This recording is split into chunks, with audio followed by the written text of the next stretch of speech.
Hello everyone. Our topic this week was requested by all of these lovely people. We'll be going over the Spartan programs from the Halo franchise. Spoilers for all things Halo. Leda.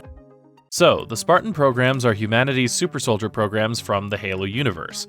The most notable example of a Spartan being the Master Chief, protagonist of most of the Halo games. Depending on how you count them, there have been 4 or 5 Spartan programs spanning the course of either about 60 or about 230 years. The "are there 4 or 5 programs" question and related disparity in time comes from the initial program or programs. The very first super soldier program humanity attempted was called Project Orion. Now, the original Project Orion was very short-lived, and was followed by a successor program also dubbed Project Orion, while the later programs directly followed this second Project Orion. The original Project Orion started in the year 2321. If this is to be considered the birth of the Spartan programs, then the overarching concept is about 230 years old, as the most recent Spartan program was put into action in 2552. However, after Project Orion 1 shut down, no major further work in the creation of super soldiers was performed until the inception of Project Orion 2, which didn't occur until 2491, about 170 years later. If the history of the Spartan program is charted from Project Orion 2, the Spartan programs have only been in operation for about 60 years. As previously mentioned, the original Project Orion was very short-lived. It began in 2321 and was completely shut down by the following year. Project Orion was more of a proof of concept than anything else. Humanity wanted to see how far we could go in the creation of super soldiers with the technologies available at the time, and the results were ultimately unimpressive. 5 known volunteers were selected, and the results of their augmentations were ultimately deemed not worth continued funding for a larger pool of candidates or for continued testing. Funding problems and support are, interestingly, a continuing trend with each of these successive Spartan programs despite the success of the later iterations. The first Project Orion was quickly abandoned, and within a year, each of the 5 candidates died under mysterious circumstances. Whether that means that they died due to complications from the program, or whether they were removed from play by the Office of Naval Intelligence, the people in charge of all of the Spartan programs, and whose organization is ominously shortened to ONI in common parlance, is unknown. What is known is that nearly 200 years later, humanity started up Project Orion once more, and this time saw much greater success. Humanity was in the midst of a pretty nasty set of civil wars, and the faction that would ultimately hold power, and thus act as the government we're fighting for in the Halo games set years later, restarted Project Orion to give them an edge in quelling rebellions, handling covert strike missions, and the like. 65 original volunteers were selected for the Marine Corps, and were subjected to the best biomodifications humanity could come up with at the time. The results were actually fairly impressive, much more so than Project Orion's original namesake. On the first mission in which they were deployed, the Orion soldiers successfully completed the mission, which included the destruction of an entire enemy facility whilst remaining completely undetected and with only a single casualty, spawning rumors and conspiracy theories which were immediately capitalized upon via propaganda. The project continued successfully for about 15 years, with the Orion ranks swelling to around 300 members at its peak and dwindling to 165 by the end of the program. Project Orion was ultimately shut down due to issues in funding, as well as long-term health problems that were eventually discovered in some of the earliest members. The super soldier process was far from perfect, and even those who survived and initially served often developed physiological or psychological issues. It was such a common issue, in fact, that Oni seemingly came up with a fake disease to explain the afflictions of these soldiers to the public eye rather than reveal the existence of the super soldier program. One of the problems with Project Orion was also the seeming instability of the augmentations as a whole, as while some soldiers suffered from these issues, others were fine so long as treatments were made, and still others lived healthy, productive lives and even served in the military for years after Project Orion was shut down, with no aid required. Notably, Sergeant Avery Johnson, one of Master Chief's worthiest allies throughout Halos 1 and 2, was a surviving member of Project Orion. Based upon the dates of the games and Project Orion, Johnson would have been in his 70s during Halos 1 and 2. Despite looking at most like a young 50 and easily being the best soldier in the games next to the Chief himself. The next Super Soldier program was put into the planning stages in 2511, though it didn't actually move into production until 2517. It was dubbed the Spartan II program, with Project Orion being retroactively and honorarily renamed the Spartan I program. The Spartan II program's initial goals were the same as Project Orion: create super soldiers to help keep the peace amid internal strife between humanity's various factions. Though with the arrival of the Covenant, a hostile coalition of alien species, and the war with them that followed, much of the Spartan II program's efforts were redirected against the aliens. This is also the generation of Spartans that created the Master Chief. There were 3 major conceptual changes to the Spartan II program versus Project Orion, besides just upgrades. First, while Orion seemingly focused entirely on biological enhancements, the Spartan II program would supplement bioenhancements with technological implants and grafts, such as bonding ceramic plating with the subject's bones to make them harder to break and better able to withstand the increased stress of the Spartan's superhuman musculature.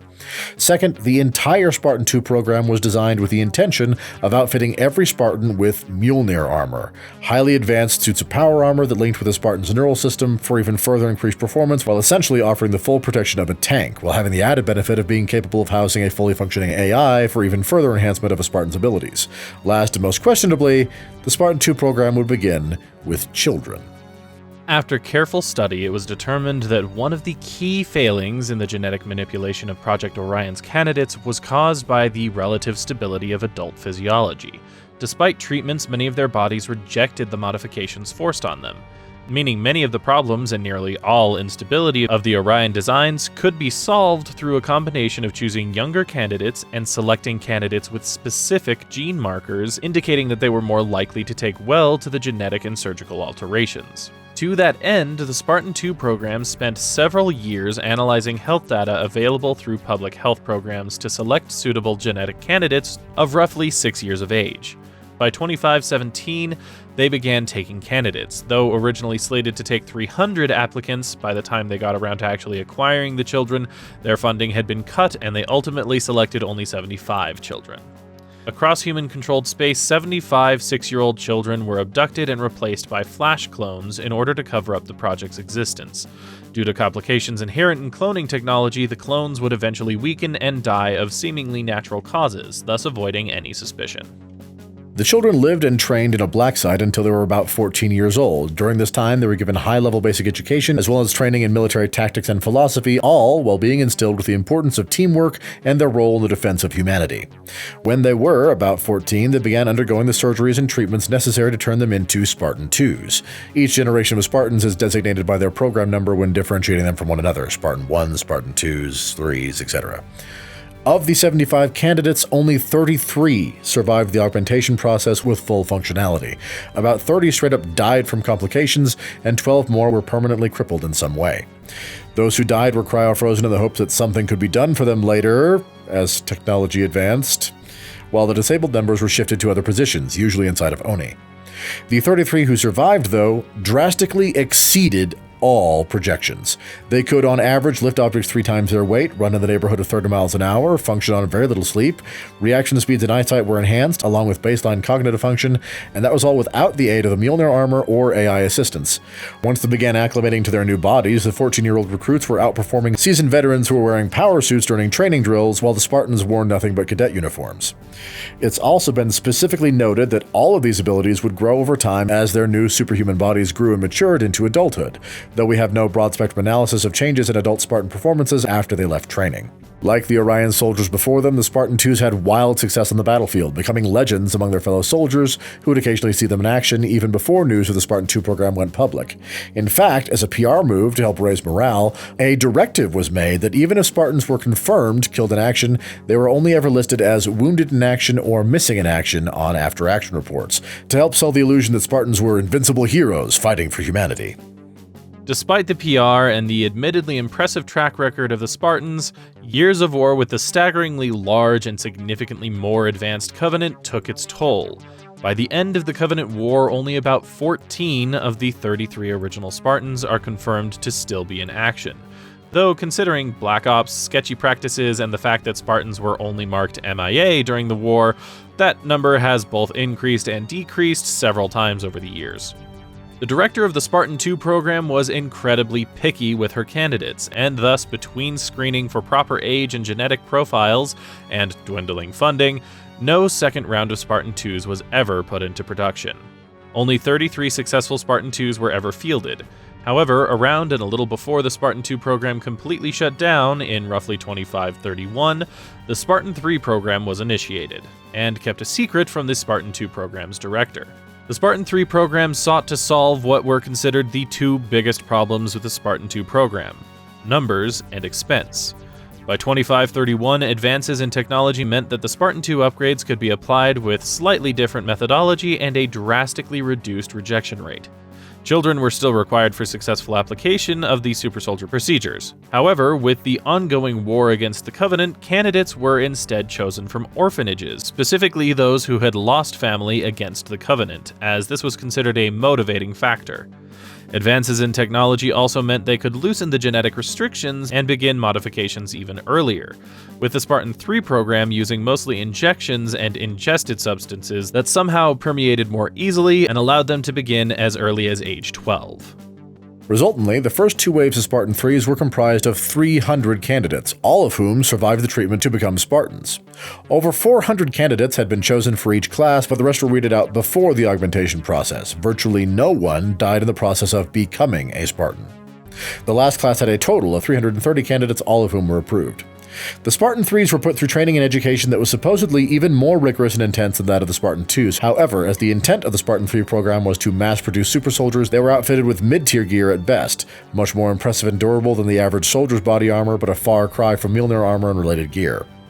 It's worth noting that exceptional members of the Spartan IIIs were formed into elite units and were usually subsequently outfitted with Mjolnir gear and resultantly had service records equaling most Spartan IIs. But the vast majority of the Spartan IIIs died during the Covenant War, with humanity throwing them at suicide mission after suicide mission. Nearly every Spartan III op was successfully carried out, but most of the 930 or so Spartan IIIs that were created died by the end of the war. Classes 1 and 2 were completely wiped out by a series of ops, notably with nearly the entirety of Class 1 dying in their final operation, while the exact casualty numbers of the final class of 330 Spartan IIIs is unknown. The Spartan IV program began in 2552, the same year that the Spartan III program ended, with its first class up and running by 2553. And it is objectively the best Spartan program thus far, both morally and logistically. It's marked by a significant shift in tone as well as a massive jump in technological advancement. The program was put together by one of the permanently crippled Spartan IIs who looked upon the Spartan II and III programs as ethically reprehensible, even while completely understanding the necessity of the Spartan programs to humanity's continued survival.